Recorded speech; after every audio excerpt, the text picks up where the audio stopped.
Hi, good morning. December 9 na. Start na ng Christmas Day decoration sa office. And for the love of art, nagsimula na akong bumili ng mga art materials na gagamitin namin for Christmas decor. I have cough and colds nga pala kaya ganito yung boses ko. Tapos ina-asthma rin from time to time. Pero parang normal na lang talaga sa akin kasi pag nga may sipon or ubo ako, talaga nahihirapan akong huminga. Anyways, back tayo dito sa ginagawa ko. Ayan nga, pumipili na ako ng mga cartolina na gagamitin ko. Quality talaga guys yung mga cartolina dito sa National Bookstore. As in, makakapal talaga yung mga cartolina nila dito. Medyo pricey, pero pumipili na ako ng medyo cheap na nga eh. Ang hirap mag-budget ha kapag art materials. Pero so far, ginawa ko naman yung best ko para magtipid. Pero pagka mga ganito kasing decorations, medyo pricey talaga yan. Kasi kung gagamit ako ng hindi quality na mga cartolina, yung mumurahin lang, mahirap mag-adjust. Tsaka alam ko kasi kung ano yung mga kailangan ko. So medyo nahihiya nga ako kasi alam nyo naman, ako na yung nagkusa dito. Kaya man nag-push sa akin na gawin to. Ewan ko nga kung worth it pa ba yung ginagawa ko. Pero nasimulan ko na kasi eh. Ang hirap naman sumuko nang hindi ka lumalaban. Hindi kasi ako ganun. At isa pa, masaya naman ako sa ginagawa ko. So, ayan nga kasi yung hilig ko. Siguro ang nagpupush na lang sa akin yung support ng mister ko. Kasi siguro nakikita niya masaya naman ako sa ginagawa ko. Hinahayaan niya lang ako. So ako talagang question ko na eh. Pero I'm good. Sayang naman kasi yung idea kung hindi ko magagawa. Kung baga, this is my cup of tea. Talagang since grade school, high school, college, never ako napunta sa group na hindi lumaban. Cause I'm gonna question myself kung nag-exist ba talaga ako. I'm always finding my purpose, guys. I don't have a circle of friends. Sa isang group, I feel I don't belong. But I'm fine. It's fine. Teka, ba't ba ako nagsa-self-pity dito? Siguro kasi I'm not feeling well. But anyways, balik tayo sa ginagawa ko. Ito nga pala, pumipili ako ng i-cover dun sa bay namin. Pinili ko nga is Japanese paper or crepe paper na blue. At naghahanap nga ako ng white. Wala naman. And brown sana. Kailangan ko ng white and brown and this blue. So far, ito, nakapili na ako ng mga cartolina and Japanese paper. Kulang pa to guys. Pero, ayan, kailangan ko ng pencil. Walang isahan, kaya talagang 3 na yung binili ko. Malay mo, may tumulong sa akin, di ba? And pens. Iniisip ko kung mumurahing marker lang ba yung bibilihin ko. Pero kung mumurahin lang, mabilis lang matuyo. Since gagamit ako madaming block. Okay, sana itong pilot. Pilot talaga yung ginagamit ko eh. Pero for the sake of budget, hindi tayo bibili ng pilot. Inisip ko na lang na bumili na lang ako ng mumurahin na marker block. Tapos isang ink. Pero i-check pa rin natin yung price. Ang hirap kayo mag-budget. Marami naman ako mga color pens, glitter pens, neon pens, pati crayon and oil pastels. Gagamitin ko na lang yun lahat.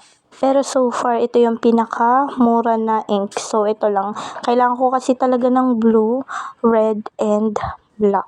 Tsaka ng black ink na lang para pag naubos to. Mabilis kasi talaga maubos yan. At syempre dahil nasira yung sharpener ko, bumili na rin ako guys. Ang hirap kaya magtasa ng gamit ang kutsilyo. And ayan, meron akong nabiling gold pen. Meron ako personal na ganyan, kaya lang naubos ko na kasi. And since kailangan kong gumamit dito, bumili na ako. Ito yung challenging guys, naghahanap ako ng green lang lahat na colored paper. Kailangan ko rin ng iba't ibang shades ng green colored paper. Kaya lang wala. Assorted talaga siya guys lahat. December 10 nga pala ito guys. Bumalik ako sa National Bookstore kasi kulang yung nabili ko. At pagdating ko nga sa office, nagsimula na ako mag-fold cut. 2 shades nga pala ng blue yung gagamitin ko para sa Christmas Village. Pumili na lang ako ng pinakamadaling gawin pero 3D pa rin. So far, 3 days na. Fold pa lang din yung nagawa ko dyan sa Christmas Village. Ay, nakat na pala siya nung ka-team ko. Si Rona, dumating siya. And ayan, tinulungan niya naman ako mag-cut nitong mga to. Ayan, so far ready na to para sa tutulong mag-assemble. Magdidikit naman ako kung ano-ano. Ayan. Ito nga pala, gumawa na ako ng isang pattern. Since Christmas Village nga yung gagawin namin, ganyan sana. May mga small houses ako. Pero Pero gagawa kami ng miniature. Medyo time consuming kung aayusin natin yung bahay ng ganyan kaganda. Mauubos ang oras ko guys. Medyo marami pa akong gagawin. Kaya isip tayo ng alternate. Ito nga, egg tray yung napili ko na gagawin kong bubong nitong aking houses. Mini houses guys. So yan, drawing na lang tayo gamit ang gel pens. O diba? Simple pero may dating pa rin naman. 3D pa rin siya and diba, resourceful tayo, egg tray ang ating ginamit. Ayan siya, ganyan lang. Tapos lalagyan na lang natin siya ng paint na white. Nakabili na nga pala ako ng pang paint na white para may pa-snow-snow yung dating niya. At guys, paano ko naman to ididikit kung wala namang pandikit?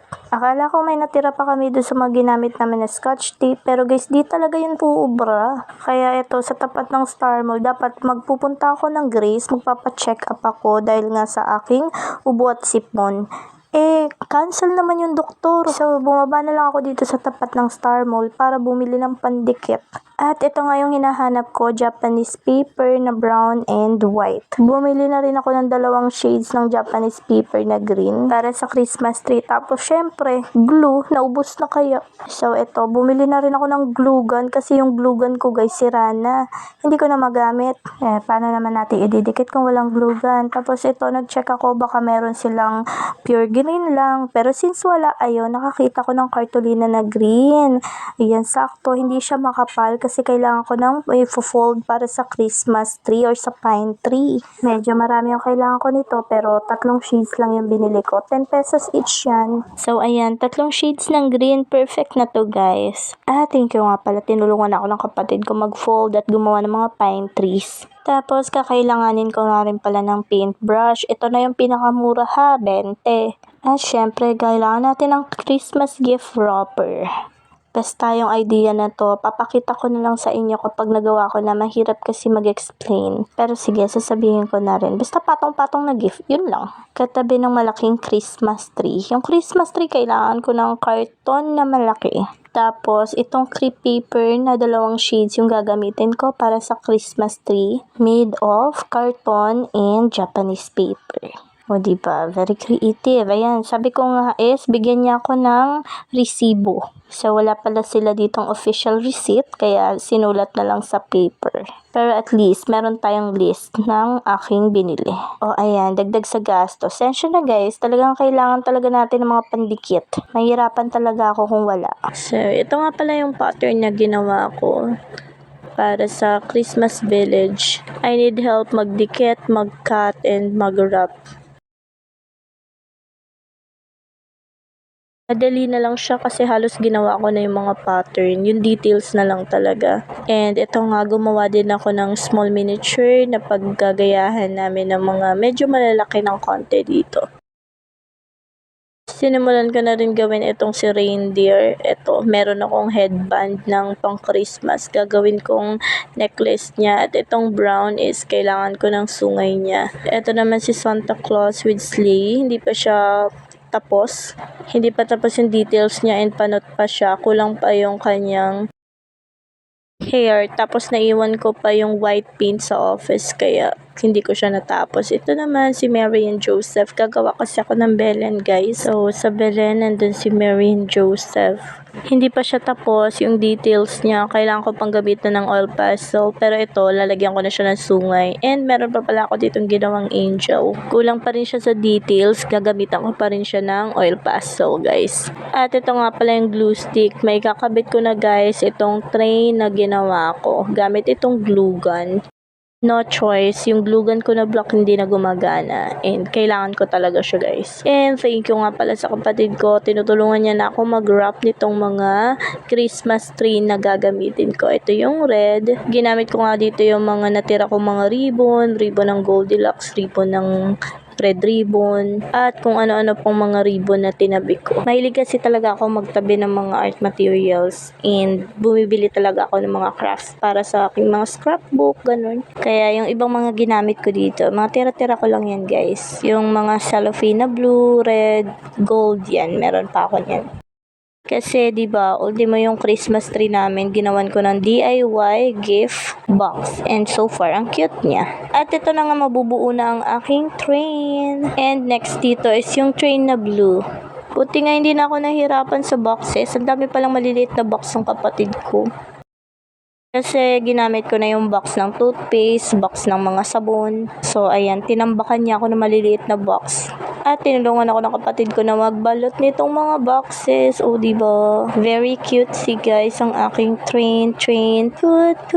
Sa ngayon, naglalaan lang ako ng 30 minutes to an hour sa aking ginagawang Christmas Bay decor, guys. Kasi nga, I'm not feeling well. Pero, wala namang kinalaman yung sipon at ubo ko dito. Hindi naman ako pagod. Nahirapan lang talaga ako huminga kasi nga, may sipon at ubo. Asthmatic ang person. Buti na nga nandiyan yung kapatid ko, so siya na yung nagtutuloy. Binibigyan ko na lang siya ng instruction kung anong gagawin. Ayun, nakukuha naman niya. Very good na talaga si Bajoy. And bumili nga pala ako ng tissue and cotton balls para dito sa lamb or sheep or tupa. Tinulungan ako ni Daddy Dolby at ni Rona na magbalot nitong sheep. Kaya naubos yung glue namin, guys. Nasa cellphone ni Mr. yung video nito, kaya sa part 2 ko na lang isasama. So hanggang dito muna, matutulog muna ako. Bye!